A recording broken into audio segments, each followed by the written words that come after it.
Subscribe করুন multi technology চ্যানেলটি এবং বেল আইকন চাপ দিয়ে পাশেই থাকুন। আসসালামু আলাইকুম, এটি লাভার বেনকো V7 আর আপনারা দেখছেন মাল্টি টেকনোলজি। সাথে আছে আমি জাকির হোসেন। লাভার এই স্মার্টফোনটির প্রাইস করা হয়েছে মাত্র ৬,৯৯০ টাকা।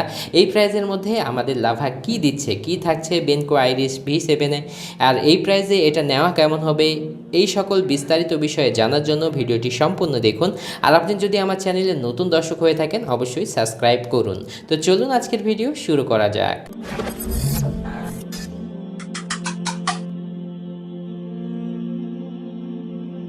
তো শুরুতেই আমরা এটার কনফিগারেশন দেখে নিতে পারি। এটার যে কনফিগারেশন দেওয়া হয়েছে, এটা ডিসপ্লে দেওয়া হচ্ছে 6.08 ইঞ্চি HD-V নচ, এবং এখানে থাকছে হচ্ছে 4000 mAh ব্যাটারি, যেটা কিনা এই বাজেটের মধ্যে খুব কম ফোনেই থাকছে। এবং 8 মেগাপিক্সেলের রেয়ার ক্যামেরার সাথে ফ্রন্টে থাকছে 5 মেগাপিক্সেলের ক্যামেরা, 16GB ফোন স্টোরেজের সাথে থাকছে 2GB র্যাম, এবং অ্যান্ড্রয়েড 9 পাই থাকছে এই ফোনটিতে। 1.4 GHz কোয়াড কোর প্রসেসর দেওয়া হয়েছে। তো আমরা কথা না বাড়িয়ে আনবক্স করে এটার বক্স কন্টেন্টগুলো দেখে নেব। আমরা প্যাকেটটি খুললেই শুরুতে পাচ্ছি একটি ক্রিস্টাল পানি ব্যাকপ্যাড। এটা কিন্তু অনেক ভালো সেটকে ধুলা ময়লা থেকে রক্ষা করার জন্য। তারপরে থাকছে ওয়ারেন্টি কার্ড, যার মাধ্যমে আপনারা 1 বছরের ওয়ারেন্টি পাবেন লাভার কাছ থেকে। তারপরে পাচ্ছেন একটি স্ক্রিন প্রোটেক্টর, একটি চার্জিং অ্যাডাপ্টার থাকছে 1.5 অ্যাম্পিয়ারের। তারপরে থাকছে একটি মাইক্রো USB চার্জিং কেবল। তারপরে থাকছে একটি একেবারেই নর্মাল ইয়ারফোন, যেটা কিনা এই ফোনের সাথে একেবারেই বেমানান। সবশেষে থাকছে 4000 mAh রিমুভেবল ব্যাটারি। তো আমরা ফোনে চলে আসলাম। দেখতে পাচ্ছেন ফোনটির যে গেটআপ দেওয়া হয়েছে, পেছনের দিকে ডায়মন্ড কাট শেপ দেওয়া হয়েছে নিচের দিকে, এবং গোটাটাই কিন্তু এটা কিন্তু হাতের সাথে বাঁধছিল, এবং প্রচণ্ড যে ফিঙ্গারপ্রিন্ট হাতের ছাপ এটা পড়ছিল এর পেছনের ব্যাকপার্টে। প্লাস্টিক বিল্ড একটি সেট। তো সেক্ষেত্রে আমরা যদি এই ফোনটির অবস্থানগুলো একটু দেখে নিই, তাহলে দেখতে পাচ্ছেন যে পেছনের দিকে বাম পাশে থাকছে এটার ক্যামেরার অবস্থান, যেটা 8 মেগাপিক্সেলের ক্যামেরা, এবং তার নিচে থাকছে ফ্ল্যাশের অবস্থান। একটু নিচে আসলেই যে বেনকো ব্র্যান্ডিং দেওয়া হয়েছে এখানে, আর একটু নিচে আসলে লাভার ব্র্যান্ডিং এখানে দেওয়া আছে। আসলে বেনকো আমি যতটুকু বুঝি লাভার একটি সিরিজ হবে। তো এক্ষেত্রে দেখতে পাচ্ছেন যে স্পিকারের অবস্থান আর একটু নিচে এই পাশে দেওয়া হয়েছে। নিচের দিকে দিলে আরও ভালো হতো, যেহেতু এটা 7000 টাকা দামের একটি ফোন, দেওয়া যেতেই পারতো। একটু যদি আমরা নিচে চলে আসি তাহলে দেখতে পাচ্ছেন যে এটি শুধুমাত্র MIC থাকছে, আর এটার ডান সাইডে থাকছে ভলিউম রকার্স, ঠিক তার নিচে থাকছে পাওয়ার বাটন, আর এটার বাম সাইডে থাকছে গুগল অ্যাসিস্ট্যান্ট যে বাটনটি দেওয়া হয়ে থাকে এই বাটনটি দেওয়া হয়েছে। আর টপে যদি আমরা লক্ষ্য করি তাহলে দেখতে পাচ্ছেন যে এখানে থাকছে 3.5mm অডিও জ্যাক এবং মাইক্রো USB চার্জিং পোর্ট। তো আমরা সেটটি খুলে ফেললাম। দেখতে পাচ্ছেন যে এখানে দুটি সিম আপনারা লাগাতে পারবেন। এখানে ন্যানো সিম লাগানো যাবে দুটি, এবং একটি SD কার্ডের স্লট দেওয়া হয়েছে, এবং লাভা এখানে পেছনের দিকে যে লাভার স্টিকার দেওয়া হয়েছে লাভা V7 বলা হচ্ছে। আমরা ফোনটি সেটআপ প্রক্রিয়া সম্পূর্ণ করে ফোনটি চালু করে ফেলেছি। এই ফোনটি দেখতে পাচ্ছেন যে বাজেট অনুযায়ী কিন্তু এই ফোনটিতে একটি ফিঙ্গারপ্রিন্ট দেওয়া যেত আমার কাছে মনে হয়েছে, কিন্তু ফিঙ্গারপ্রিন্ট সেন্সর এখানে অনুপস্থিত। তো আমরা এটার যে আরও কনফিগারেশনগুলো আছে এগুলো একটু দেখে নেব। তো এটা সেটিংয়ে আসলে আমরা শুরুতেই দেখে নেব এটার ডিসপ্লের যে অবস্থা, এটা অটো ব্রাইটনেস সাপোর্ট কিনা। হ্যাঁ, এখানে কিন্তু অ্যাপটিভ ব্রাইটনেস অপশনটি দেওয়া হয়েছে, এবং আই কমফোর্টের জন্য কোনো কিছুই ইউজ করা হয়নি এখানে। এবং এখানে দেখতে পাচ্ছেন যে ড্রাগ থিমস যেটা ইউজ করে থাকে এই প্রাইজের মধ্যে সিম্ফনি, সেটাও কিন্তু এখানে দেওয়া নেই। তো এখানে দেখা যাচ্ছে সেটের বিভিন্ন ইনফরমেশন, 2GB র্যাম এবং 16GB ফোন স্টোরেজ, এবং CPU থাকছে কোয়াড কোর। এখানে অক্টা কোর দেওয়া যেতে পারতো, এইটা কিন্তু প্রাইস অনুযায়ী একেবারেই কম মনে হয়েছে আমার। এখানে দেখতে পাচ্ছেন অ্যান্ড্রয়েড ভার্সন 9, যেটা কিনা ওল্ড, আর একটু ভালো দেওয়া যেতে পারতো। এখানে কিন্তু অ্যান্ড্রয়েড 10 দেওয়াই যেত। তো এখানে দেখতে পাচ্ছেন তো লাভার সেটগুলো মোটামুটি টেকসই হয়ে থাকে, এই বিষয়ে আমরা জানি। তো কিছু কিছু বিষয় এখানে ভালো দেওয়া হয়েছে, যার মধ্যে থাকছে ডিসপ্লে সাইজ।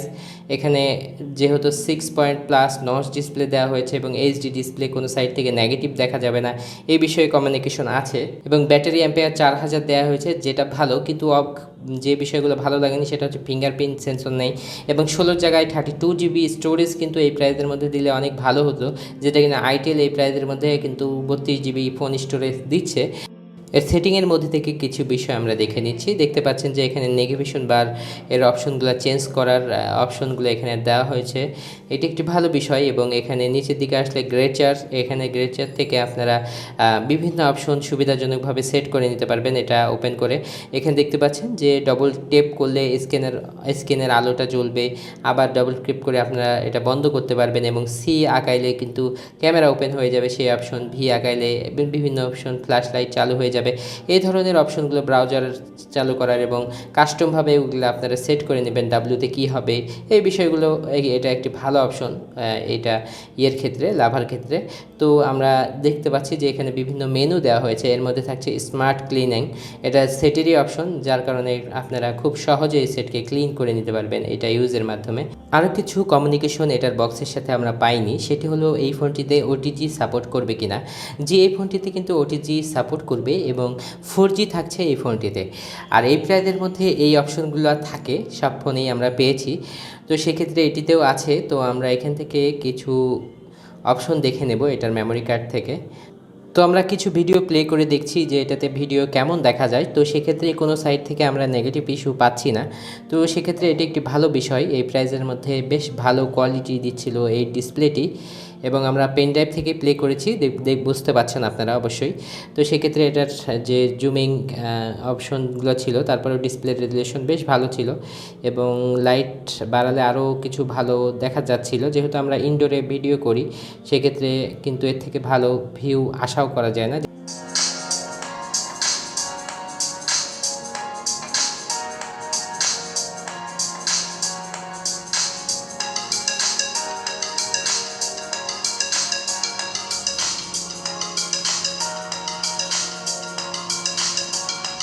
এবং এই ফোনটির সাউন্ড সিস্টেম বেশ লাউড, এই প্রাইস অনুযায়ী বেশ লাউড একটি স্পিকার দেওয়া হয়েছে, ভালো লাগলো এই ফোনটির এই বিষয়ে। তোমরা যদি একটু ক্যামেরা ওপেন করে নিই তাহলে দেখতে পারবো যে এটার ক্যামেরা কেমন হবে। তো সেক্ষেত্রে 8 মেগাপিক্সেলের ক্যামেরা অবশ্যই ভালোই হবে, এবং আমি আপনাদের সাথে কিছু শেয়ার করে নিতে চাই এই ফোনে তোলা কিছু ছবি। তো সেক্ষেত্রে কিন্তু আপনারা দেখতে পাচ্ছেন যে এই ফোনের ক্যামেরাতে উঠানো 8 মেগাপিক্সেলের ছবি, কিছুটা লো লাইটেই তোলা, তারপরেও বেশ ভালোই ছিল 8 মেগাপিক্সেল হিসেবে।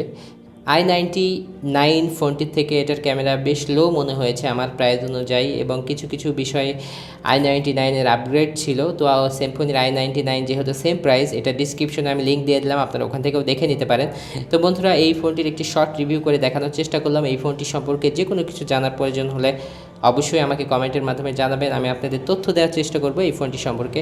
আজকের ভিডিও এখানেই শেষ করছি, নেক্সট কোনো ভিডিওতে দেখা হবে ইনশাআল্লাহ। আসসালামু আলাইকুম ওয়া রাহমাতুল্লাহ।